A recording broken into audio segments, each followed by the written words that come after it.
I'm Steve Meszaros, and you're at Windforce, which is a specialist windsurfing, kitesurfing and stand-up paddle shop here in Perth, Western Australia. We deal specifically with hardware for those sports, and we're very passionate about those sports, and most of the guys that work, or all the guys that work in our store, actually participate in the sports. Me personally, I windsurf, do a lot of racing, do some speed sailing, and also enjoy a little bit of wave riding. I also stand up paddle, which is a relatively new sport by comparison to windsurfing, which celebrated its 43rd birthday not so long ago. And kiting was about 12 years old as a sport available to the public. Stand up is something around 4 or 5 years old. Stand-up paddling is growing exponentially here in WA and throughout Australia and the world, because it's fantastic in small waves and is very accessible. It's got a fast learning curve. You don't need to learn that transition of stepping up onto the board. You can stand up on the board. Yeah, it's a great sport and growing very rapidly. Windsurfing, well, it's been around for a long time, and there's some amazing statistics about that sport around. Those statistics, some of them say that there's been as many as 1 in every 3 households in Europe back in the early days of windsurfing owned a board, which is an amazing concept. But here in Australia, we have seen the sport grow very well over the years and become very famous for wave riding, particularly here in WA at Nalu Station, down south at Margaret River, places like Esperance, further north at Greenhead as well, are also very, very popular. And of course Lancelin, which also hosts a very famous long distance race, which is in the Guinness Book of Records for being the longest running long distance race in the world. And you'll get likes of Scott McKirchner and a lot of international sailors competing in that event. We here in Perth are very lucky because we have some fantastic competitors that are homegrown, like Scott, who's won the World Championship for wave sailing, the PWA, which is the Professional Windsurfers Association event. He's won that World Championship. We have a fellow called Chris Lockwood here, who's a champion speed sailor and currently is sitting up the top of a couple of speed rankings, sitting under just 50 nautical miles, which is over 90 kilometres an hour top speed. So it's pretty amazing to think that it's purely wind driven, that a craft can travel that quick. That currently holds the World Speed Sailing Championship or speed windsurfing. With kiting's a sport which has grown both from the point of view of speed but in all other disciplines. And most of these sports can be broken down into disciplines, so there's different types of sailing you can do. So if you're entering the sport and you initially learn the basic skills, once you've got those down pat, you can actually start to specialise and choose a particular style of riding. For example, at the moment in kiting, wave riding is growing very, very rapidly. Guys on surfboards riding either with or without straps, enjoying what they call downwinders, so starting at one location, surfing all the breaks to another location. They might go 20, 30 miles down the beach and get picked up by a friend or a girlfriend and then head back. That's very, very exciting. The speed kiting is also growing now, so those guys are pushing the envelope for speed and in fact have held records above and beyond what windsurfing have achieved.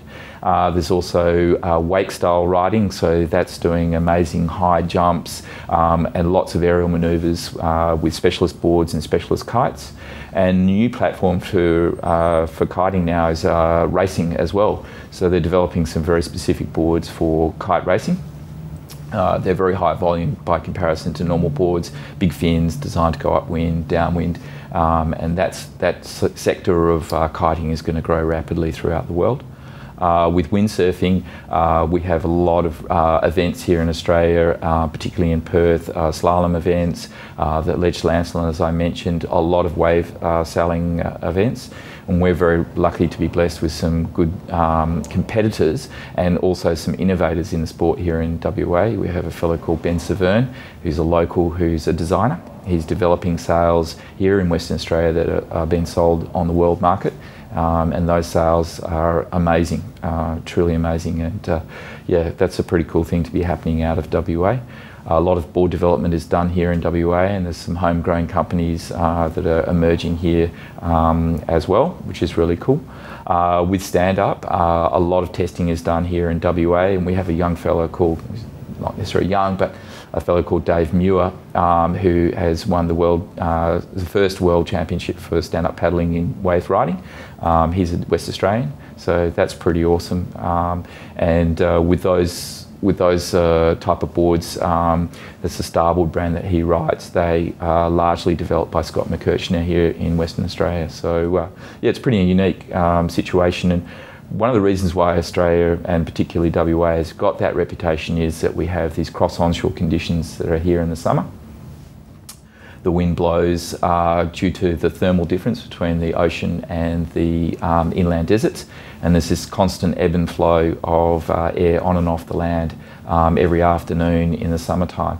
That gives you this perfect cross-onshore conditions, so winds that are just blown back onto the beach and make for perfect kiting and windsurfing conditions. I originally got into windsurfing because my dad went to a fete and bought a ticket and won a windsurfer, so that was very fortunate. And before that I was doing some dinghy sailing, and for me it's a logical progression. One of the big attractions to windsurfing these days, I think, is for people that are on the water. They see people travelling quickly and doing amazing manoeuvres, very exciting sort of manoeuvres, and they become curious as to what it's all about. We actually run a school here on the river teaching windsurfing, basic windsurfing, with fantastic modern equipment. The learning curve is much steeper than it used to be, and so there's great opportunity to take up these sports in Perth. There are a lot of fantastic kiting schools here in WA, and we have perfect locations like Safety Bay and Pinaroo, which offer excellent conditions, no shore break, cross-onshore winds, long stretches of beach, and perfect environment to learn the basics of the sport. With stand-up paddle, you've got lovely waves down at Coslow Beach, which are just friendly for first-time stand-up paddlers. Beautiful flat water on the Swan River and all the estuaries that litter our coast.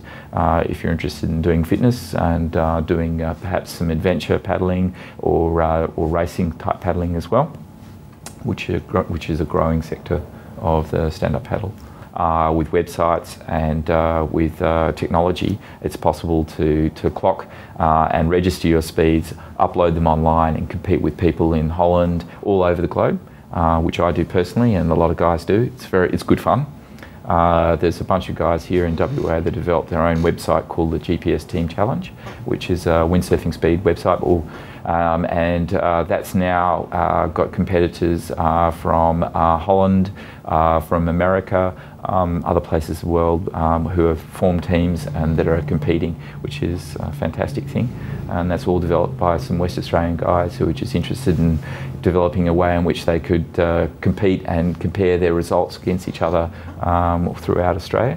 WA will always be a popular destination, and I think one of the important things for people to realise is that even though these sports may seem niche sports and not be for everybody, that we should protect the local conditions and the local spots that we have, because if they're lost, we will lose our reputation and we'll lose an asset that at some point we may realise is more valuable than we initially thought.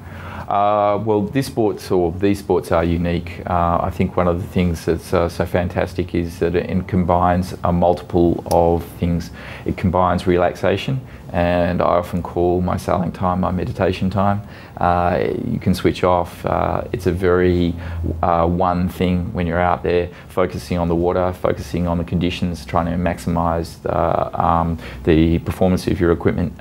You become very much in the moment, which is kind of cool, kind of corny, but it's true. You have to try it to discover that. The other thing about it is the level of skill that you can develop, and the skills that you can try and attain take a lifetime to develop. So there's always something new, and there's always a small amount of perfection that you can chase, and that will keep you excited and keep you focused. for many years. It's a constant evolution. Just when you think, oh, what else could they add to this sport? What else could they do? They always seem to add something new, something brilliant.